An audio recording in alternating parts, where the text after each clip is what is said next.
The Twins beat the Mariners after a series win over the Rays. We have a lot to talk about on today's episode of Locked On Twins. You are Locked On Twins, your daily Minnesota Twins podcast, part of the Locked On Podcast Network, your team every day.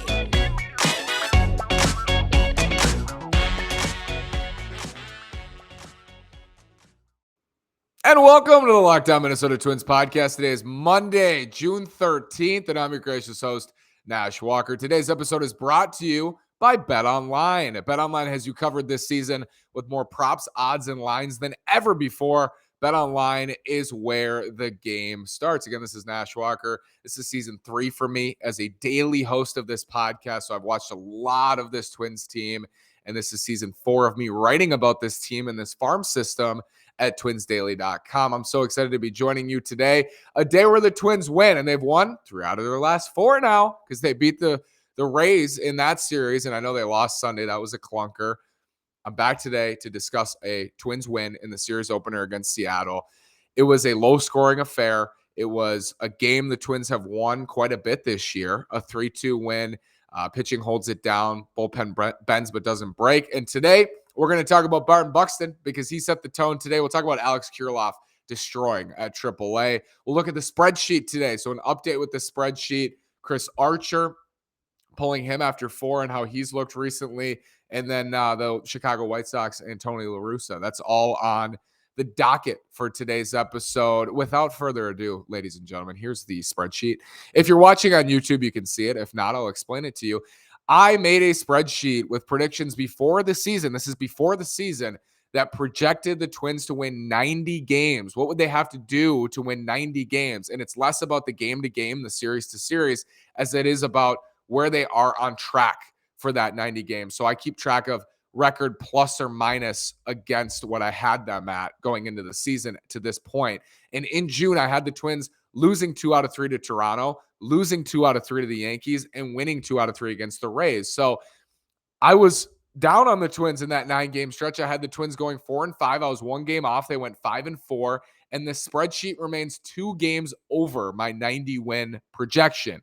And what that means is the Twins have won 2 more games than I thought they would to this point. So it's very much in line or very close to being in line. It's like, 2 games away. If the Twins lose this series to Seattle, it's down to 1. I have them taking 2 out of 3 from Seattle. They win the series opener. That looks pretty good so far. I have them taking 2 out of 3 from Arizona, 2 out of 3 from Cleveland, 2 out of 3 from Colorado, and then losing 3 out of 5 in Cleveland. So I have the Twins winning 5 series in a row here, and that may seem unlikely. Maybe they lose, in Arizona, they lose the series, or they lose to Cleveland at home. But to me, the Twins are better than Seattle. They're better than Arizona, and they're better than Cleveland and Colorado. So those, 6 of those games are at home, and that's why I have the Twins winning all those series. It's unlikely to happen, so it's probably going to be down to 1 on my projection system, but they can get that game back in Cleveland because I have them losing 3 out of 5 in Cleveland. That's that weird 5-game series to close out June. That record would be 14-12 in June. So far, they're 6-4 in my June schedule. Some of these games roll over into months, so I have to pull them into a prior month, but that's what we're looking at. So the Twins are about right on par with where I had them at this point of the season in order to win 90 games, because to me, 90 games was going to be enough to make the playoffs. Now I think 90 games will be enough to win the American League Central. It was a good win for the Twins. I mean, the offense wasn't going to do it tonight. Byron Buxton hit a 2-run homer in the first inning. Luis Arraez singled, Buxton homer behind him, and it's just like clockwork. It's just a beautiful thing when that happens. Luis Arraez does his thing. Byron Buxton does his thing. Buck is, when he's in one of these zones, I just got the chills thinking about this zone that he's in right now. He's just in his zone. He's where he was in April of 2021. He's where he was in April of 2022. He's where he was, in 2020 in the shortened season. He's where he was in the first half of 2019, which is an incredible zone where he's so dialed in and he's so lethal at the plate with the bat, with his power, and he gets on twice tonight, and his speed on the bases and just the way he changes the game. And he DH'd tonight. And, this home run was crucial in the first inning. I thought maybe the Twins were going to jump on Chris Flexen. They didn't. That would be it against Flexen. the first inning runs because they just couldn't hit with runners in scoring position tonight. I know I said it a lot early on, but this is absolutely a game the Twins lose last year. There's no question. No question they lose this game last year. The offense, outside of Buxton's 2-run homer, Kepler had a big RBI single, but outside of that, left a ton of runners on. I thought the at-bats were poor with runners on base, and it just wasn't a good game for them offensively, and they still won because Chris Archer gave them, solid 4 innings, kept them in this ball game, and Baldelli went to his bullpen.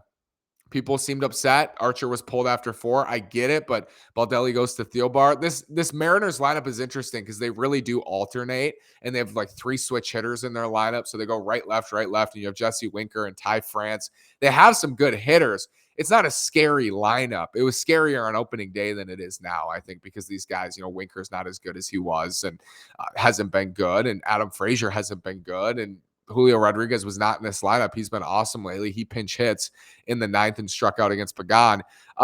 So this lineup's not scary, but it does alternate. So the Twins are put into situations they probably don't want to be in, where you have Thielbar facing Ty France, the lefty, and France is a great right-handed hitter, or you have Emilio Pagan facing Jesse Winker in the 9th. The difference in this series will be, can you get those outs when the platoon is not in your favor? And they did tonight on the pitching side.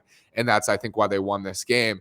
Buxton is just incredible when he's doing this. And he went through a tough stretch where he wasn't very good. And I harped on him for that stretch. And I will also praise him when he's doing this because it wins the Twins ball games. We know that with Byron Buxton. Let's talk about Alex Kirilloff absolutely destroying at AAA after this word from Athletic Greens. What is this stuff? Well, it's lifestyle friendly. Whether you eat keto, paleo, vegan, dairy-free, or gluten-free, Athletic Greens is outstanding. With one delicious scoop of AG1, you're absorbing dozens of high-quality nutrients, minerals, whole food source superfoods, probiotics, and adaptogens to help you start your day right. This special blend of ingredients supports your gut health, your nervous system, your immune system, your energy, recovery, focus, and aging, all the things. Plus, right now, it's just time to reclaim your health and arm your immune system with convenient daily nutrition.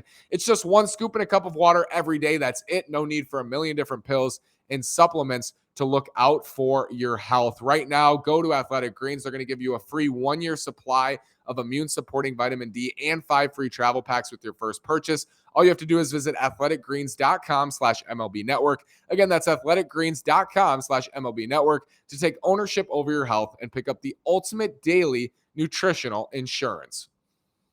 The ultimate NBA mock draft starts June 16th. The Wolves, I believe they're picking 19th. I would like them to select EJ Liddell from Ohio State. With over 50 insiders, nothing equals the ultimate NBA mock draft.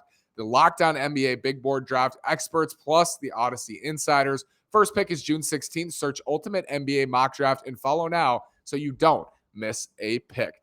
Alex Kirilloff is crushing. I'm going to pull up his numbers here at St. Paul. Kirilloff's a guy I've been high on for years, of course. And if you've been listening to this podcast, you know that, especially before 2021. He's had the wrist problems, and his stock has dropped in my mind and just generally. But 32 games at AAA this year, 143 plate appearances, is hitting .355 with a .455 on base percentage, slugging .628. That's a 1,083 OPS with 9 homers and 6 doubles in 32 games. So clearly his wrist is feeling better. I don't know if his wrist is back to feeling, well enough where it's not even a factor.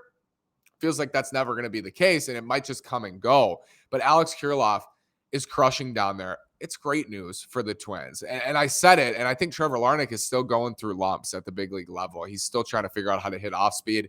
Maybe not as far along as I thought he was 2 weeks ago. He looks more like the second half Trevor Larnach than the first half Trevor Larnach from 2021 in this point in time. But that could change.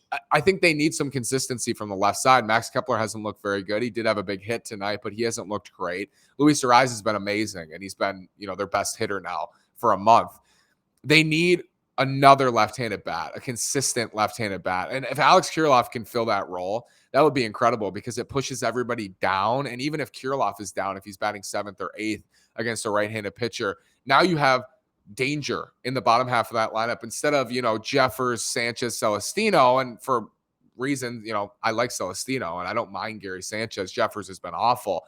But now you have Alex Kirilloff down there and he poses a different threat than a Gilberto Celestino or even a Jose Miranda. And that's what this is about. I think Jose Miranda, they want to see Jose Miranda as much as possible before they send him back down. They're giving him a real opportunity here, and he looked awful tonight. I mean, run scoring spot, swings at a pitch at his eyes. He looked brutal, and Alex Kirilloff hasn't had the best plate discipline at the major league level, but he's left-handed, and he's crushing at AAA, and Miranda was not before he was called up. And Miranda has been very good, and I've said that, and I've been on the Miranda train for over a year now. They want to see him, and they're going to give him an opportunity before they call Alex Kirilloff up. When they call Alex Kirilloff up, they want to keep him up. They don't want to say, oh, here's Alex Kirilloff. Oh, we've called him up too fast. His wrist hurts again, and we got to send him back down. You can't control that, but with the way he's hitting, I think it's a matter of time before he's back up. And I think Jose Miranda is probably in his last couple games of having to prove, like, I belong in this lineup over Alex Kirilloff. It's a little competition, and it's not at the major league level right now, but I think it's a competition at first base. And Luis Arraez is playing a lot of first, but he can swing over in DH against right-handed pitchers, and you can have Kirilloff at first base. And defensively, I think that's a better alignment. I think their best defensive alignment in the entire organization is Kirilloff at first, Polanco at second, Correa at short, Gio at third, Larnach in left, Buxton in center, Kepler in right. I think that's their best defensive alignment. I don't think Arraez has been bad, and actually the numbers show that he's been above average at first base defensively. I think Kirilloff has shown he could be a special defender over there. And I think he is a first baseman long-term. He's going to stay in, he's going to play outfield. He has to move around, but at first base, I think is his best defensive home. He's coming. He is coming. He's just got to keep hitting, keep doing what he's doing, keep showing that he's healthy. That's the biggest thing. It's never a talent problem. Alex Kirilloff was the 15th best prospect in baseball in 2019. It's never a talent problem. It's, are you healthy? Can you hit every single day? Can you play every day for us? And maybe he wouldn't have to play every day. When Kyle Garlick comes back, he could DH platoon with Kyle Garlick and Louis could play first, or maybe Miranda stays up and Miranda platoons with them. I think what they also don't want to do is platoon Jose Miranda. They don't want to only play Miranda against lefties because it's bad for his development, and they view him as a long-term piece. I'm going to have an article coming out at twinsdaily.com viewing Jose Miranda as a potential trade chip at this deadline. And that would make sense too, that they want to show him off at the major league level, try to have him build his value for the Twins before they do that. I think he sticks out to me as one of their main trade chips. And it's crazy to say, but I think it's true. After this break, let's talk about Tony La Russa and the Chicago White Sox, because as much as the Twins, they control their own destiny, they need to keep winning. The rest of the division matters too. Let's talk about that after betonline.net. BetOnline.net is your number one source for all your betting stats and sports info. Find all of the latest sports developments, news, and odds, including this year's basketball championship matchup. The Warriors, Andrew Wiggins. What a game. The NHL Stanley Cup Finals between the Colorado Avalanche and the Tampa Bay Lightning, Major League Baseball, and of course, all the latest fighting news from MMA and UFC to boxing. BetOnline is your continued source for all your sporting wagering information, including live betting, esports, and more. Head to the website today or use your mobile device to learn more about the trends and action. BetOnline is where the game starts. Again, the mobile, it's very easy on your mobile. It's very easy. I like a bigger screen. I like to use BetOnline on my computer to look at the lines, but it is great on whichever you prefer. Go to betonline.net. They have you covered. It is where the game starts. Tony La Russa. Fire Tony. White Sox fans are chanting at Guaranteed Rate Field. I think this is fascinating to watch from the outside. It really is. As a Twins fan, my two favorite teams are the Minnesota Twins and whoever's playing the Chicago White Sox. Those are my two favorite teams. Third would be whoever's probably playing the New York Yankees. But this is just unbelievable to watch. And the White Sox won tonight. Their offense has actually picked it up. So I expect them. Again, I said even a week and a half or 2 weeks ago, I expect the White Sox to win the American League Central. Maybe that's changed. And with, the Twins have won 4 out of their last 5, or 3 out of their last 4, and won the series in Toronto, beat the Rays. If they have a nice road trip here and go 4-2 in Seattle and Arizona, you're 2 more games above 500, and you're looking at double digits over 500 into late June. So, I am hopeful about the Twins. I think they have the star power. I think they have the depth. I think the White Sox have the star power as well with Tim Anderson, Luis Robert, and Jose Abreu and Lucas Giolito. They have the star power, but the depth has been lacking for them.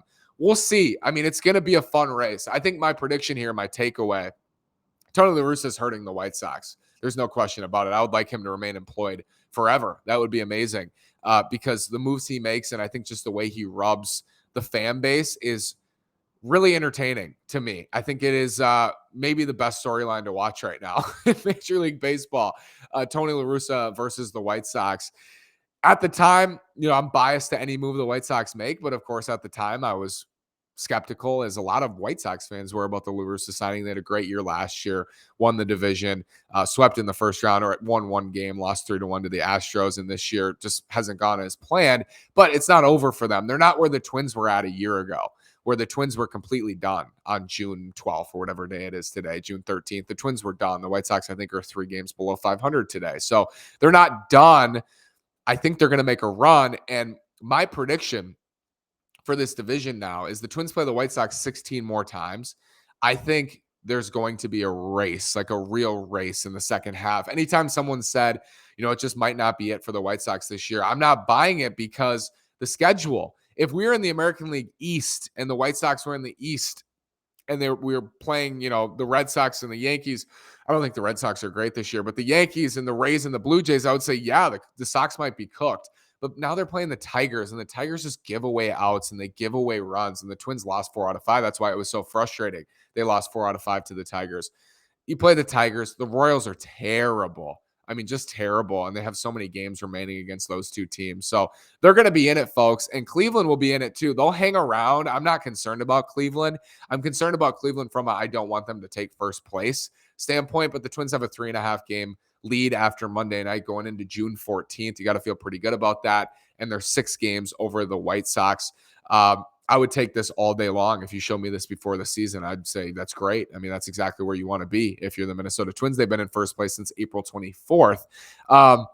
Yeah, this is going to be a race between the Twins and the White Sox, and Cleveland will hang around. So I think it's going to be somewhat of a 3-horse race in the American League Central. I think the Sox will remain within, 5 to 6 games here in the short term. And I think in the long term, they will start to close that gap. And that's not because I think the Twins will collapse. I just think the Twins won't play the Tigers and Royals as much as the White Sox will. And they'll still play them a lot. And ultimately, it'll come down to how the Twins play against the White Sox. But if you're assuming they split those remaining 16 games and they go 8-8, I think this will be like a 3 or 4 game lead for the Twins, down the stretch. It's going to be close and it's going to be fun. And that's what I was hoping for this year, for the Twins to just be competitive in this division and to make the playoffs. And they are on track to do that. Tonight was a nice win. Byron Buxton took control. Chris Archer went for 4. The bullpen gave up 1 run, bent but didn't break. Max Kepler added on with a base hit. It'll be Joe Ryan returning on Tuesday, Sonny Gray returning Wednesday. Great news for the Minnesota Twins. Won't get easier. Logan Gilbert facing off against the Twins tomorrow. He was outstanding at Target Field in game 2 of the season. He's got great stuff. He's one of the best young starters in the game. So a good battle. Ryan, Gilbert, and then Sonny Gray, Marco Gonzalez to finish off this series. Guess what? I'll be back tomorrow. Thanks so much for making Locked On Twins your first listen every day. Now make your second listen the Locked On MLB podcast. MLB expert Paul Francis Sullivan brings humor, passion, and unique perspective on every team and the biggest stories around the league. Follow the #1 daily league-wide podcast, Locked On MLB, on the Odyssey app, YouTube, and wherever you get your podcasts. Like, subscribe, leave a comment. Let me know what you think of the new arm. If it sounds better, looks better, let me know. Thanks so much. Have a great day. Go Twins.